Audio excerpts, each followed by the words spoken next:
Chers amis, bonjour et bienvenue dans cette nouvelle vidéo. Donc question-réponse avec une question aujourd'hui de Anaël. Anaël sur la vidéo dans laquelle je donnais mon avis sur les fournisseurs américains. Je vous mets à chaque fois le lien vers les vidéos donc pour remettre dans le contexte quand il y a une question. Donc elle nous dit Anaël, ou il nous dit Anaël, prénom fille ou garçon, je sais pas.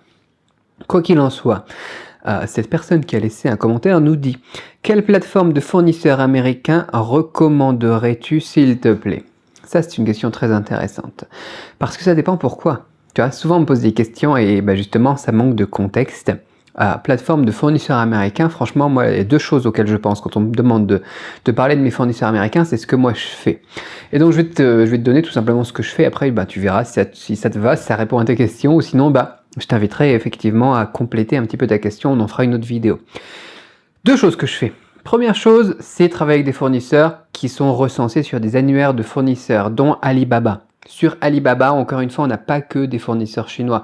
Donc vous pouvez aller sur alibaba.com et rechercher des fournisseurs américains en fonction de ce que vous voulez.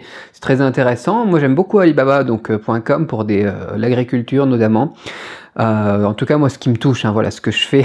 Moi, je vous parle de ce que je fais. Souvent, quand je suis avec des fournisseurs, américains, ou quand on est à l'étranger, australien, c'est souvent de l'agriculture. Quand je suis avec Bangladesh, Pakistan et compagnie, souvent c'est du textile. Donc souvent dans ce genre de situation, je suis sur Alibaba. Après, il y a autre chose que moi je fais avec les fournisseurs américains, c'est travailler en marque blanche. C'est-à-dire qu'on va prendre un produit existant et on va leur dire: écoutez, moi votre produit je l'aime bien, j'aimerais bien le dropshipper ou j'aimerais bien mettre ma marque dessus et bosser avec vous.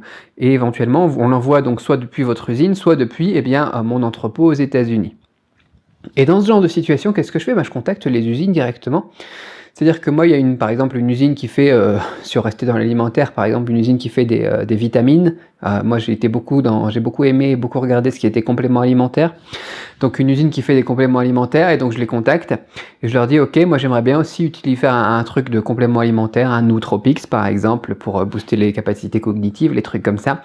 Avec ma marque, j'aimerais bien bosser avec vous. Est-ce que ça vous dit? Est-ce que ça vous dit pas? Il y en a qui ont l'habitude de faire ça, vous verrez. Il y en a d'autres, ils vont vous dire: non, on fait pas ça nous. Donc peu importe, vous en contactez un autre. Et ensuite vous leur dites: voilà, moi je voudrais mon propre printing, ma propre marque imprimée sur les bouteilles, sur les flacons, ou comment ça s'appelle là, je sais pas comment ça s'appelle, le truc en plastique quoi, les petites boîtes de médicaments.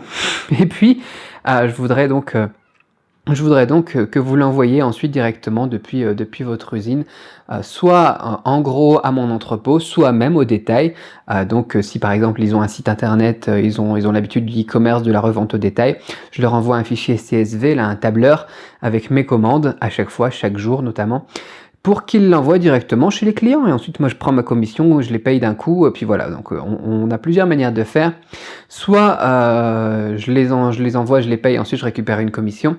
Soit, moi, j'ai déjà ma commission depuis mon site, par exemple, ma boutique en ligne, et je leur paye tout simplement ce que je dois leur payer pour le produit. Voilà. Donc, comment est-ce que je travaille pour les fournisseurs américains? Mais peut-être que tu es dans une autre thématique, peut-être que tu aurais une autre manière de travailler, peut-être que je sais pas parce que on voit pas le produit que tu veux faire, Anaël. Donc je peux pas te recommander. Tu vois, si tu me dis je veux faire des bateaux par exemple, j'ai quelqu'un qui est intéressé pour faire des bateaux avec moi. Peut-être qu'on va pas travailler comme ça et qu'on va pas travailler avec Alibaba, qu'on va plutôt aller par exemple à une foire en Chine par exemple, ou une foire internationale pour prendre contact avec les fournisseurs. Tu vois, tu peux très bien faire ça aussi pour les fournisseurs américains. On n'est pas obligé de passer non plus que sur internet. Il y a aussi des événements pour certains produits qui peuvent être intéressants d'aller voir et d'être présent sur place. Moi j'ai beaucoup travaillé quand j'étais dans l'objet promotionnel aussi avec des expositions qui est à Paris, à Düsseldorf, le PSI, ça s'appelle PSI, tu peux regarder.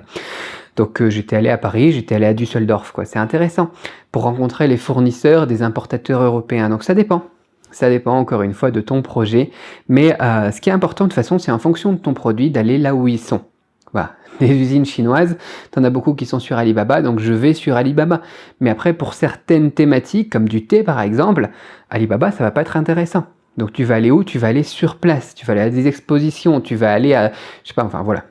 Ça dépend de ton projet. Voilà pour ma réponse à ta question, Anaël. Si tu as d'autres précisions, si vous avez des questions aussi sur les fournisseurs américains, laissez-les dans les commentaires.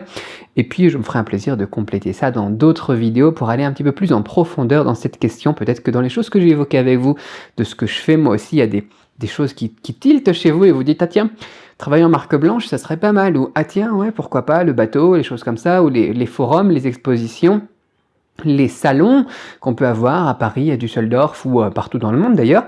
Ça pourrait être intéressant. Est-ce qu'on pourrait pas approfondir cette question ou cette question-là? Vous me le dites dans les commentaires, comme ça je sais vers quoi m'orienter.